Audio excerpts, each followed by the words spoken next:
వదినా, అన్న కార్ బిగము డబ్బులు తీసుకున్నాను చూడండి. ఆ కారు బిగం ఆ డబ్బులు అక్కడ పెట్టే. ఏమైంది వదినా? నీకు నువ్వేమనుకుంటున్నావు? కారు డబ్బులు అవసరం ఉన్నప్పుడు నీ పాటు నువ్వు తీసుకుని వెళ్ళిపోయేదేనా? సారీ వదినా, అర్జెంట్ గా ఇంటర్వ్యూకి వెళ్లాల్సిందా, అందుకే తీసుకున్నాను. ఏం పర్లేదు వదినా, నా దగ్గర 100 రూపాయలు ఉంది, నేను బస్సుకి వెళ్తాను. ఏంట్రా, ఎందుకు మీ వదిన సారీ చెప్తున్నావు?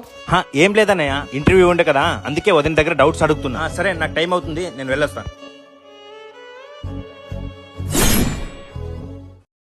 వదినా తీసుకోండి వదినా, మీకోసమే చీర తీసుకొచ్చా. నాకు ఫస్ట్ శాలరీ వచ్చినప్పుడు మా అమ్మకి చీర కొనియాలని చిన్నప్పటి నుంచి ఆశ ఉండి వదిన. నాకు ఎలాగో అమ్మ లేదు కదా, వదినంటే అమ్మతో సమానం, అందుకనే మీకు చీర తీసుకుని వచ్చా వదిన. అన్నా తీసుకో అన్నా, నా ఫస్ట్ శాలరీ.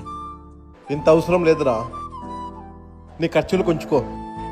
అవును, ఇంత శాలరీ ఇస్తున్నారు, ఇంత మంచి జాబ్ ఎలా దొరికింది? అన్నా, నా ఫ్రెండ్ ఒక గురూజీ గురించి చెప్పాడు. ఆయన కాల్ చేసినప్పటి నుంచి నాకంతా మంచిగా జరుగుతుందన్నా. ఎవరా గురూజీ? గురూజీ శ్రీనివాసరాజు. ప్రేమ, పెళ్లి, ఉద్యోగం, రాజకీయం, భార్య భర్తల మధ్య గొడవలు, మీకు ఎటువంటి సమస్యలున్నా నమ్మకంతో గురూజీకి కాల్ చేయండి, మీ ప్రాబ్లమ్స్ ని సాల్వ్ చేసుకోండి.